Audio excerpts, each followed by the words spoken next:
Muy buenas tardes a todos los oyentes de Voces en Armonía, en este hermoso martes 28 de mayo. Somos los chicos de Quinto Artes del Colegio San José y los vamos a estar acompañando todos los martes de 18 a 19 horas en FM Sonic 103.1. También nos pueden encontrar en las distintas plataformas digitales de la radio, donde traeremos cada martes entrevistas, columnas, comentarios, noticias y mucha música. Queremos que te sumes a nosotros a través del WhatsApp de la radio 15 66 77 57. En esta entrevista de hoy tenemos a alguien de la casa, pero no como locutor, sino como entrevistado. Hoy tenemos a Cristian Antonelli, más conocido como Fito. Hola, ¿cómo andan? ¿Todo bien? Bueno, todo bien, Fito. Un placer tenerte acá con nosotros. Bien, creo que esto que hacen todos una vez por semana, ¿no? Los días martes, está buenísimo porque es una iniciativa que yo cuando tenía la edad de ustedes también la tuve y es muy lindo, sobre todo para interactuar, ¿no? Es un buen espacio de trabajo.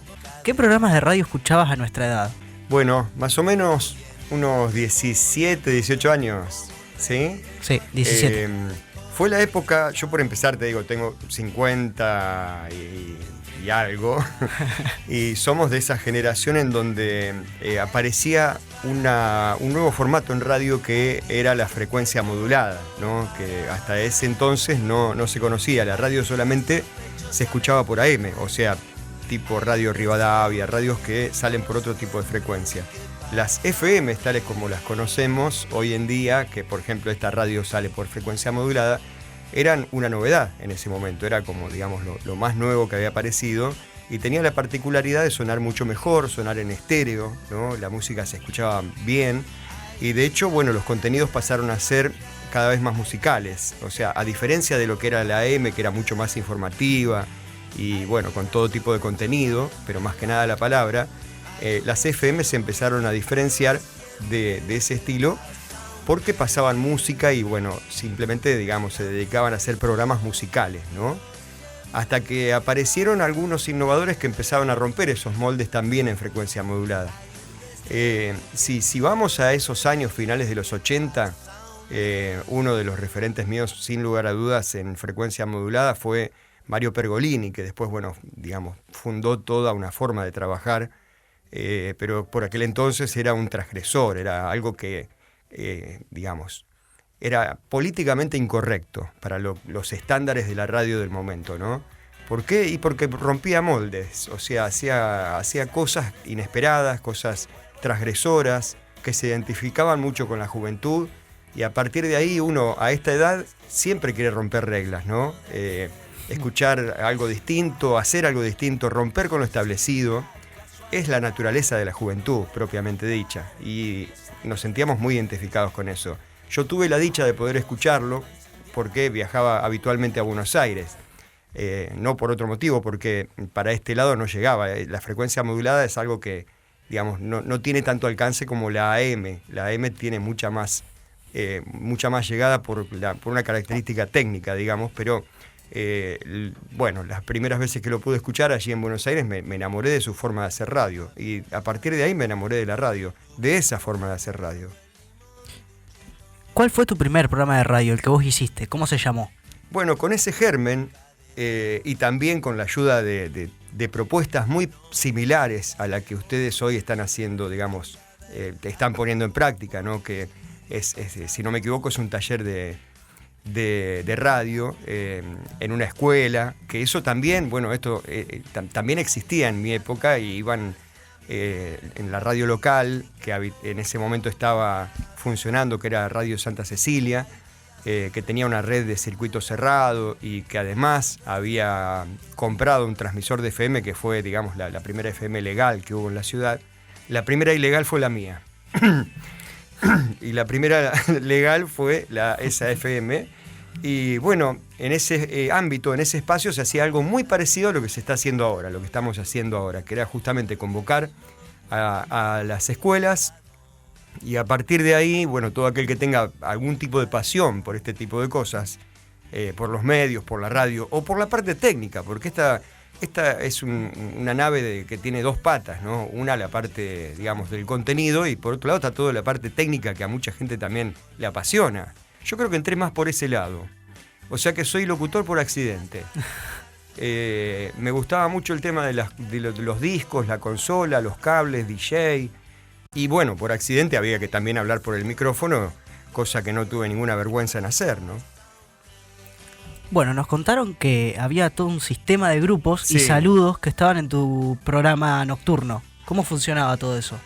Mirá, obviamente no existía, por ejemplo, lo que es hoy el WhatsApp, toda la inmediatez que tenemos con las redes, es todo muy inmediato y en ese momento creo que la red social éramos nosotros mismos, ¿no? O sea, la forma de llegar a otra persona era o esperar a que llegue el sábado y encontrártela en un boliche bailable, o bien mandarle un mensaje por la radio, porque llamar por teléfono ya era toda una osadía, había que ir a un teléfono público que por lo general había que hacer cola porque había uno hablando antes que uno, ¿no? Entonces, bueno, la radio era como un nexo entre las personas y bueno, la gente que hacía.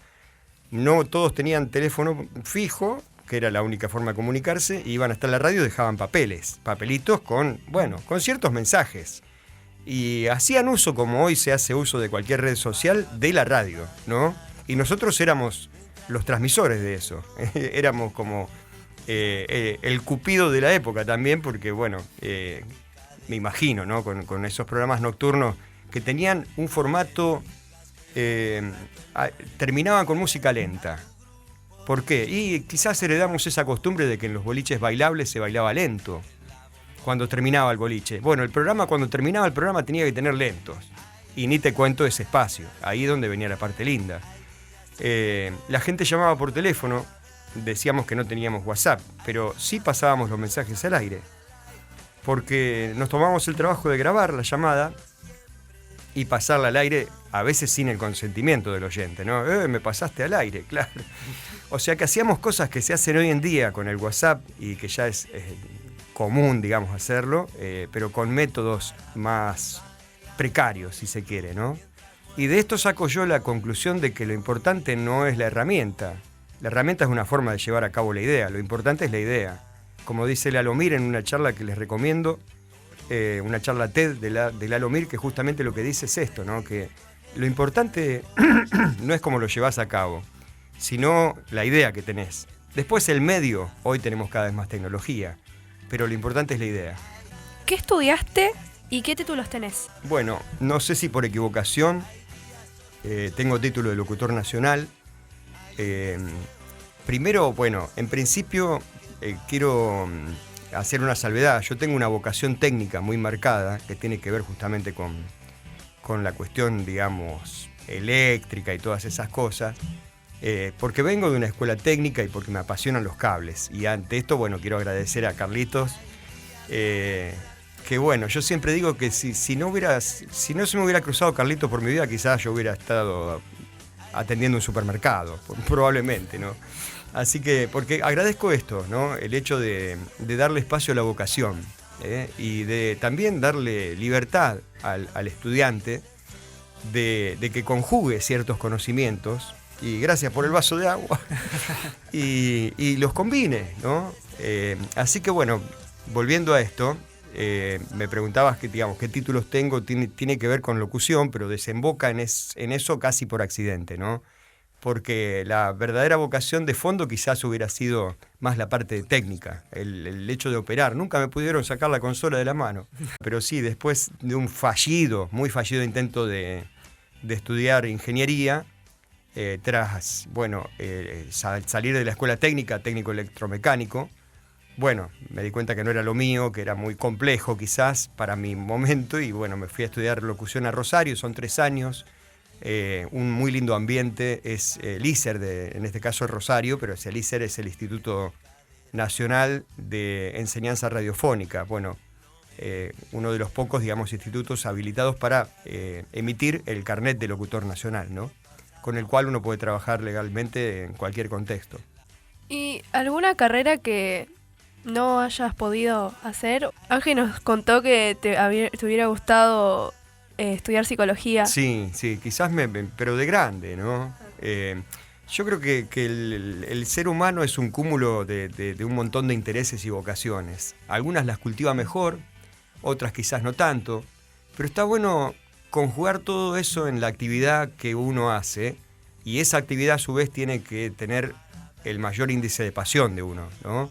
Hacer lo que a uno le gusta y tratar de combinar todas las otras cosas. Como vemos hoy, los resultados que hay, por ejemplo, viste que los medios cambiaron mucho últimamente, ¿no? Entonces un tipo que te conduce un programa también te sabe cantar una canción o sabe tocar un instrumento, y eso es absolutamente elogiable. No digo que yo pueda hacer todas esas cosas, pero sé que hay gente, digamos, que tiene muchas destrezas y las implementa. Y a partir de ahí se plasma una idea nueva quizás, ¿no? Y la radio es el entorno ideal para hacer todas esas cosas, porque en la radio está todo permitido, ¿no? Uno puede hacer uso de este espacio de 1000 maneras diferentes. Y quienes rompen las reglas han sido los más reconocidos en la historia de la radiofonía a nivel nacional y en el mundo también, ¿no? Bueno, Fito, yo creo que a lo largo de los años, como con tu carrera y todo, has hablado con muchísimas personas famosas. ¿Cuál es la persona más famosa que tenés en tus contactos? Bueno, si vamos al caso, todavía lo conservo, mirá, porque yo soy muy admirador de esas formas de hacer radio que son distintas a las del resto, digamos, ¿no? No quedarse con una estructura, con algo preestablecido. Y a partir de escuchar a gente como Pergolini o escuchar al Negro Dolina, que tenían otro concepto de la radio, de sumarle a la radio otro condimento. Obviamente lo admiro muchísimo al Negro Dolina y creo que, bueno, son referentes que a mí por lo menos creo que me han marcado. Humildemente lo digo, porque salvando las distancias, ¿no? Pero si vos me decís que tengo el contacto, sí, tengo el contacto de Alejandro. Ha sido muy amable, muy gentil con nosotros cuando vino en su momento a Villa Cañas, que bueno, en esa ocasión tuvimos la oportunidad de hacerle una entrevista, y creo que es la entrevista que más recuerdo en mi vida, ¿no? Más allá de que hemos entrevistado acá en la radio a muchas personalidades conocidas, pero entrevistar a un referente es distinto, ¿no? Así que bueno, creo que el Negro Dolina ha marcado un antes y un después en la lógica de hacer radio, y que ha sido un referente para muchos de los que hoy vemos, que viste que ahora los podcasts tienen también esa forma de convocar a la gente, de que la gente vea en vivo el programa, de armar movidas solidarias, por ejemplo, para que la gente colabore con una causa, por ejemplo, de beneficencia, y que a partir de ahí se genere un espectáculo, y que una chica que viene de Neuquén toque la guitarra y todo el mundo la conozca, esa espontaneidad, y que termine cantando en el Teatro Colón. Todo eso lo logra la radio. La televisión también quizás, pero la radio tiene ese misterio de que vos estás escuchando y el resto te lo imaginás.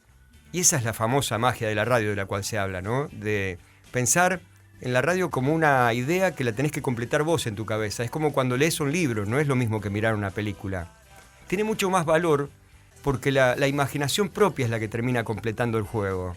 Con la radio pasa lo mismo. Si no, ¿cómo se puede explicar que todos piensan que soy lindo cuando me escuchan y lo contrario cuando me ven, ¿no?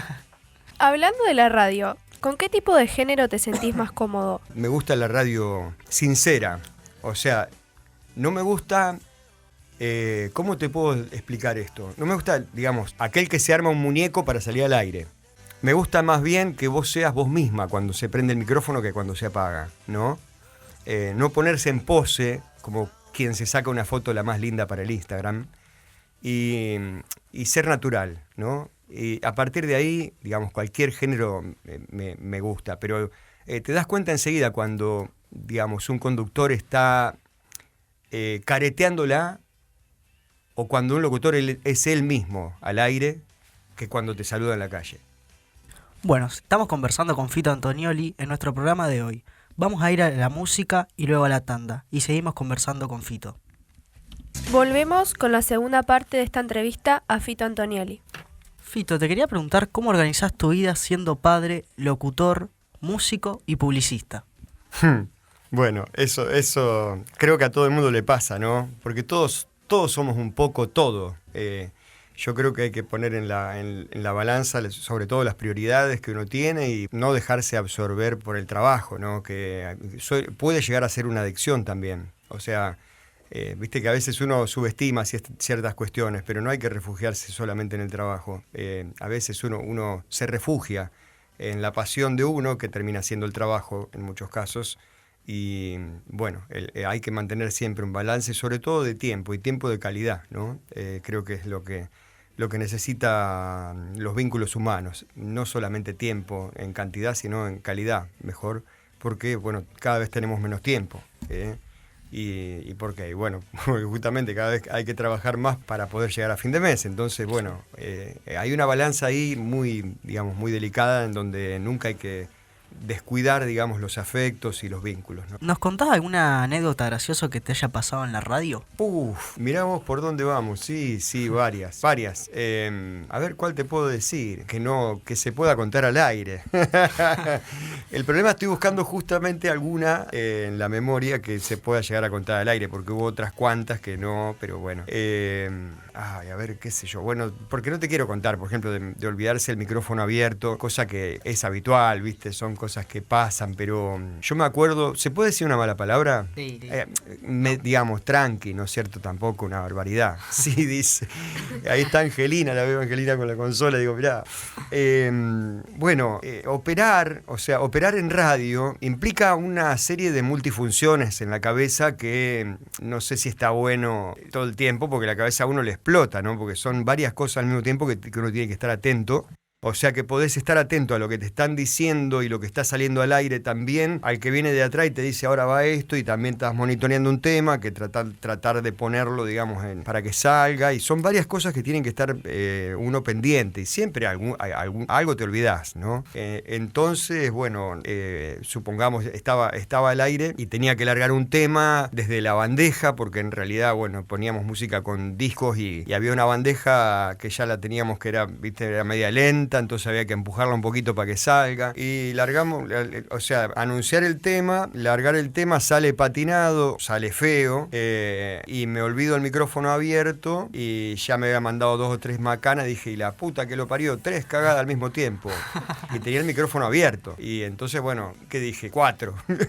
O sea, bueno, pero ese tipo de cosas pasan habitualmente, son accidentes que en realidad después quedan como anécdotas, ¿no? Digamos, no, la radio es una usina de todas esas cosas, ¿no? Ni hablar de la vez que se recordó en su momento al grito desgarrador de Janis Joplin con un minuto de silencio en la radio, por ejemplo, ¿no? Y había que hacer el minuto de silencio recordando a Janis Joplin con los micrófonos abiertos, porque si no, no era minuto de silencio. Y se escuchó un elefante que había llegado justo a un circo y lo estaban tratando de volver a la jaula, y nos pegamos un susto bárbaro, claro, porque el grito que se escuchó parecía ser el de Janis Joplin desde la estratosfera, y resulta que era un elefante que lo querían volver al circo que estaba enfrente, ¿no? Y ese tipo de cosas, en realidad son anécdotas inocentes, ¿no? ¿Dónde nace tu vocación por la música? Vocación por la música, creo que uno, no sé si es algo innato, supongo que todos tenemos cierta vocación por la música. La música es maravillosa, la música logra un montón de cosas que otras artes quizás no. Otras artes tienen otras virtudes, ¿no? Pero la música une a las personas, hace amigos, te hace más inteligente, te hace más sensible, y la música es maravillosa. Entonces, creo que uno nace sabiendo... ¿Vos sabés que hay bebés que vos le cantás una canción y se calman? O sea que para mí eso viene de nacimiento, che. No creo que eso sea algo adquirido. Y todos lo tenemos adentro. Nos encanta la música. Hablando de la música, ¿me podrías decir cuál es tu canción favorita en el momento? No, vos sabés que no, porque la música es tan amplia y tan linda, sería como excluir un montón de otras cosas que no lo merecen. Así que no haría una referencia a una canción favorita. De hecho, digamos, como toda arte, sabemos que no hay mejores y peores, ¿no? O sea, hay distintos conceptos. Pero en realidad, bueno, quiero llegar a esto. Cuando algo está bien hecho desde lo artístico, no se puede decir que una obra es mejor que la otra. Te gustan, te llegan de distinta manera, pero quizás, o sea, uno puede valorar el valor de Pink Floyd, de Wall, pero al mismo tiempo Astor Piazzolla es un crack, y al mismo tiempo el flaco Luis Alberto Spinetta es otro. O sea, son genios indiscutibles, ¿no? Entonces sería injusto mencionar o, digamos, resaltar por sobre los demás algún artista, porque por suerte tenemos un amplio abanico, y sobre todo en la Argentina, ¿no? Pero a nosotros, nuestra generación, nos marcó mucho la música popular argentina procedente del rock, ¿no? Y todos sus derivados. Así que bueno, siempre me he cultivado desde ese género. Creo que todos los géneros son buenos siempre y cuando estén bien ejecutados. En tu trabajo, ¿qué preferís? ¿Discos de vinilo, cassette, CD o todo lo digital de hoy? Mira, yo siempre fui... me gusta la innovación.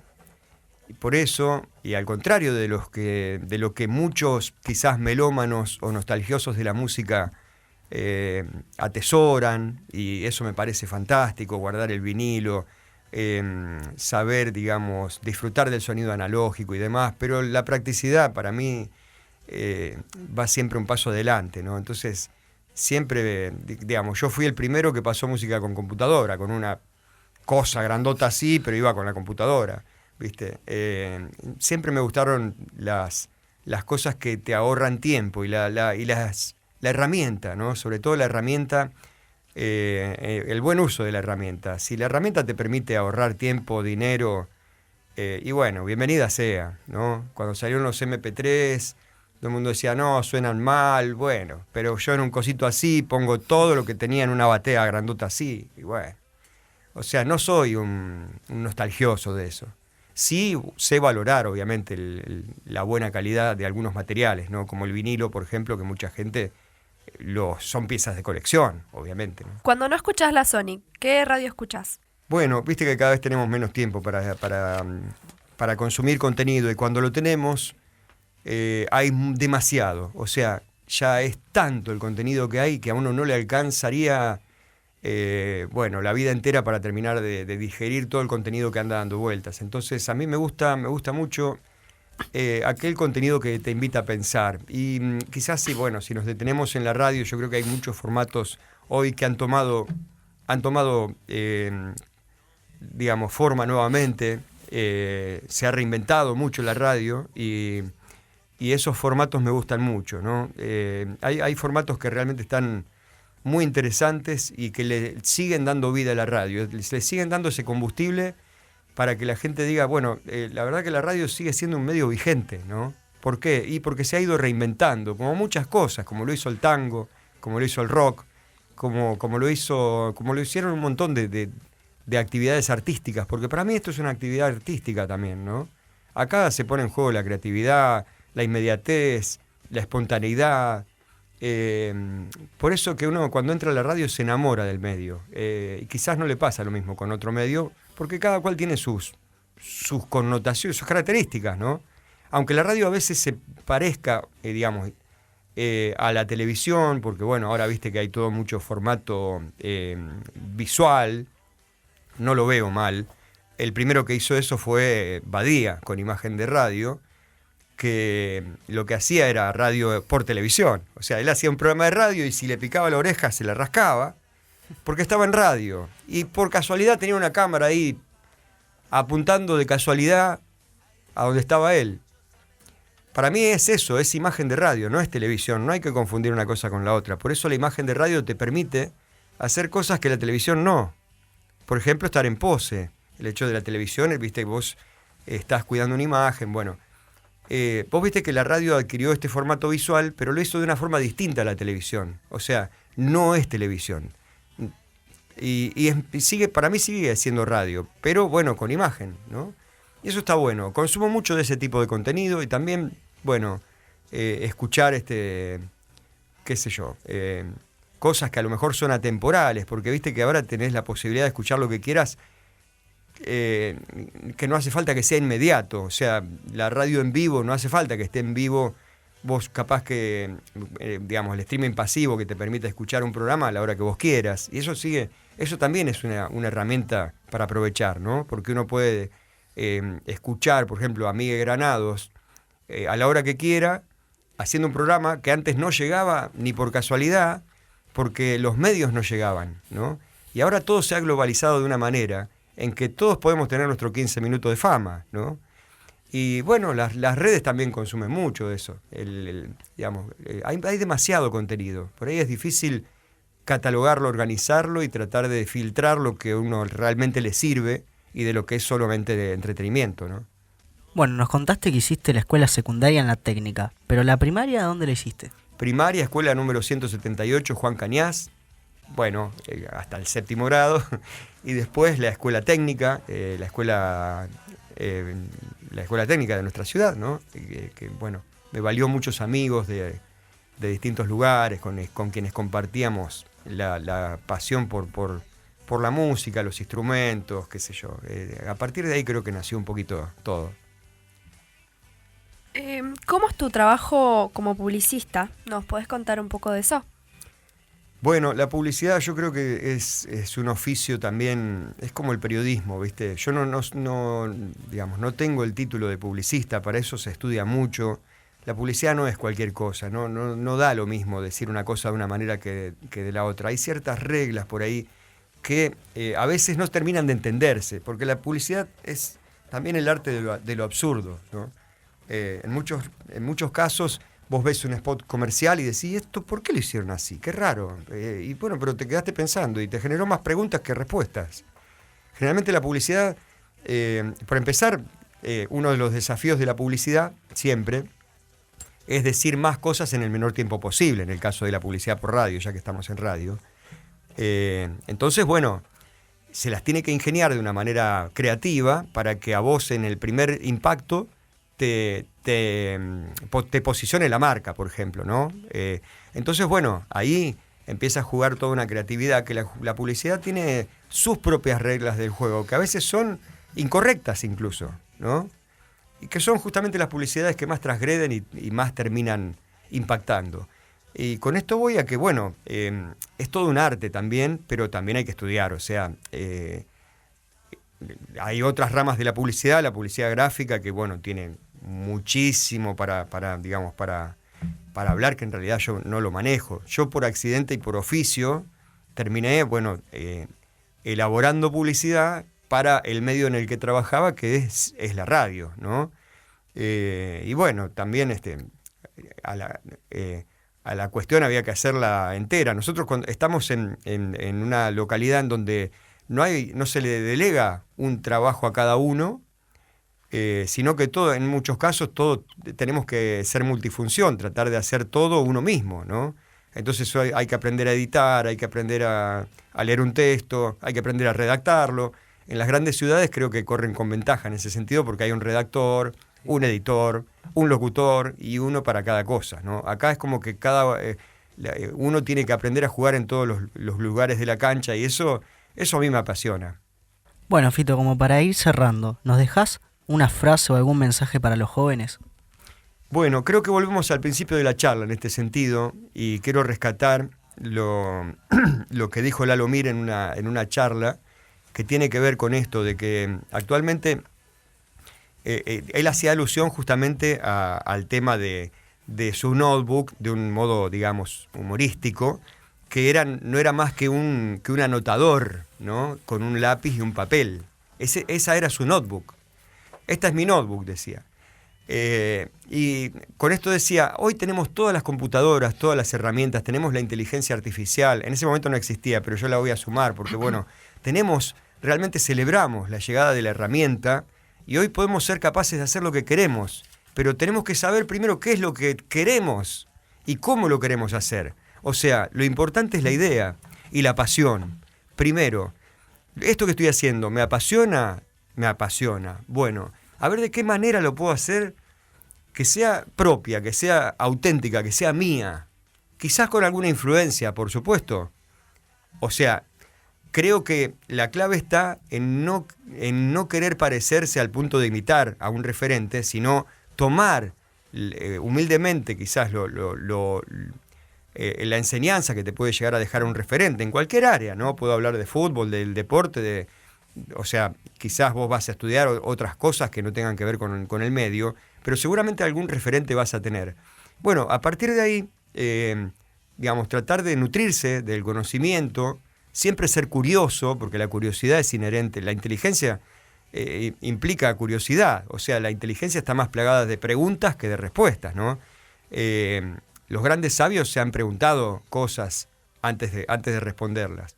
Entonces, bueno, tratar de preguntarse, ser inquieto, también tener esa humildad de aprender, ¿no? De no pensar, digamos, que uno ya sabe todo. Y sobre todo volver a esto de que la herramienta es solamente un medio, ¿no? Podés tener la mejor herramienta, pero lo que vale es la idea, ¿no? Y vale de qué forma la vas a llevar adelante. Sobre todo en la actividad creativa, en la actividad artística. Después está, bueno, obviamente la actividad racional, que bueno, tiene que ver con otras ciencias, las ciencias exactas, que, bueno, dicen algunos que el que se lleva bien con una parte no se lleva tan bien con la otra, ¿no? Si sos bueno por ahí para los números, quizás no para el lado de lo, digamos, de lo artístico, pero se puede hacer una buena combinación de las dos cosas. Creo que la integridad del saber tiene que ver con eso. Bueno, Fito, muchísimas gracias por acompañarnos en este programa de hoy. Fue un placer. Gracias chicos, muchísimas gracias. Bueno, gracias por la convocatoria.